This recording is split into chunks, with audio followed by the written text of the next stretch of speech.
आप देख रहे हैं मगध दर्शन न्यूज। नमस्कार, मगध दर्शन न्यूज से मैं विवेक मिश्रा।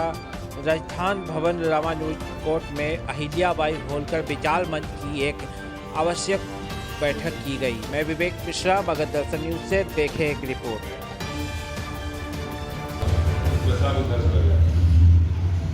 हिसाब नहीं होता। समीक्षा बैठक हर एक कार्यक्रम की एक समीक्षा बैठक होनी चाहिए कार्यक्रम के बाद, या उसमें कमी रही एक ही। दूसरी बात होनी चाहिए कि हिसाब किताब एकदम विचार सभा का हुआ, सर बुला कर हिसाब का सब लोग देख लीजिए भाई कितना आया, कितना खर्चा हुआ, कितना खर्चा हुआ है, जो करना है उसका इस तरह से भी होना चाहिए और तुरंत होना चाहिए। उसके बाद कहीं भी सेहत होगा अपने मिलकर पूरा करेंगे, नहीं मांगेंगे देना देंगे हम लोग कर देंगे। हाँ बैंक देंगे, इसलिए पास हो जाए। अहिल्याबाई विचार मंच है, आज उसकी कार्यकारिणी की बैठक हो रही है। ये इसका गठन कुछ वर्ष पूर्व हुआ था और हम लोगों ने, जो कि अहिल्याबाई की केवल पुण्यतिथि हम मनाई जाती थी सरकार के द्वारा, हम लोगों ने जानकारी प्राप्त किया कि उनका जन्म 31 मई को हुआ था।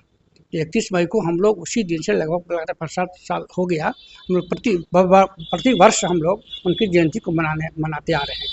हमारा उद्देश्य है कि अहिल्याबाई का जो व्यक्तित्व और कृतित्व था, जिन्होंने समाज को दिया, राष्ट्र को दिया, एक इतिहास को दिया, उनकी कृति को कीर्तिमान करने के लिए, लोग जन जन तक पहुंचाने के लिए हमारा जो ये मंच है वह संकल्पित है।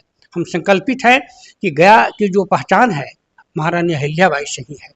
अगर विष्णुपद मंदिर नहीं होता तो गया की पहचान नहीं होता। ये बहुत बड़ी देन है अहिल्याबाई को, जिन्होंने अपने कृतित्व से इस गया को एक नई पहचान दी और एक महिला होते हुए भी एक इस तरह का कृतित्व उन्होंने किया जो कि गया जी के नाम से हम जानते हैं।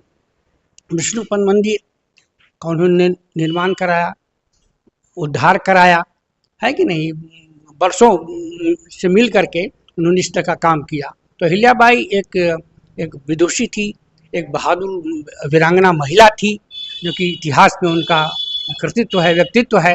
तो हम लोग का उद्देश्य है कि हम जन जन तक उनकी भावनाओं को, उनके व्यक्तित्व को, कृतित्व को, उनकी रचनाओं को हम पहुंचाएं, यही इस मंच का उद्देश्य है। मैं डॉक्टर राम सिंहासन सिंह, पूर्व प्राचार्य राम लखन सिंह यादव कॉलेज गया और इस मंच के उपाध्यक्ष। आज अहिल्याबाई होलकर मंच यहाँ है गया में, और अहिल्याबाई होलकर मंच हर एक वर्ष उनकी जयंती के अवसर पर 31 मई को कार्यक्रम करता है। बड़ा बृहद कार्यक्रम होता है। अहिल्याबाई के कार्य को जन जन तक पहुंचाने के लिए हम कृत संकल्प हैं, और हम लोग उस कार्यक्रम में ही संदेश देते हैं लोगों को कि कम से कम गया के लोगों को तो जानना चाहिए कि अहिल्याबाई होलकर कौन थी। इसने इस मंदिर का जीर्णोद्धार करवाया था। इस मंदिर का, विष्णुपद मंदिर का जीर्णोद्धार अहिल्याबाई होलकर के द्वारा किया गया है, और इसको जन जन तक जानने के लिए यह कृषिली उनके द्वारा बसाया गया है, यह पत्थरकट्टी उनके द्वारा बसाया गया है, राजस्थान से कारीगर ला करके इन्होंने काम करवाया है, जिनका कुछ लेना देना नहीं था गया से, अब गया के लिए काम करवाया उन्होंने। अब मंदिर का निर्माण, आज तो मंदिर बनाते हैं हम लोग, ढह जाता है कुछ दिन के बाद। ये मंदिर का निर्माण एक पत्थर का कण भी नहीं कैसे टूटा नजर आता है। इतना बड़ा काम उन्होंने किया, गया को दिया उन्होंने, धर्म के नाम पर दिया, इतिहास के नाम पर दिया, पर्यटन के नाम पर दिया।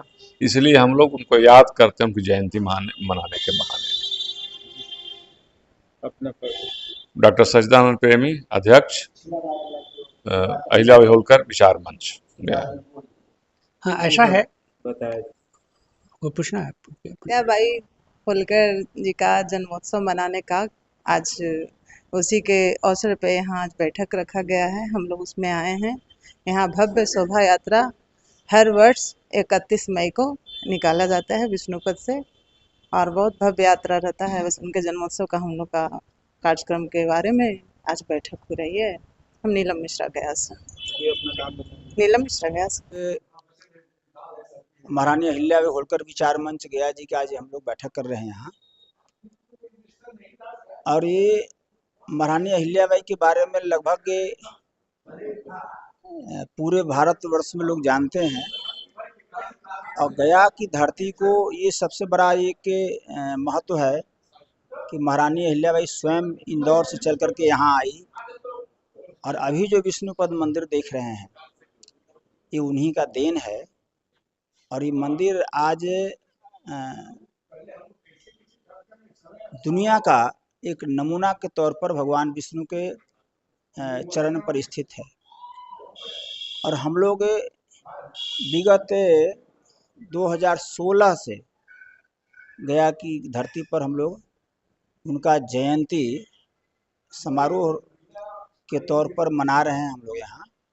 और ख़ास करके महिलाओं के बीच में ये काम हम लोग करना चाह रहे हैं, क्योंकि महारानी अहिल्याबाई एक महिला रही है, महारानी रही है इंदौर के, होलकर का पूरे भारतवर्ष में नाम रहा है। तो यहाँ पर 31 मई को हर एक साल हम लोग भव्य शोभा यात्रा निकालते हैं। आप देख रहे हैं मगध दर्शन न्यूज।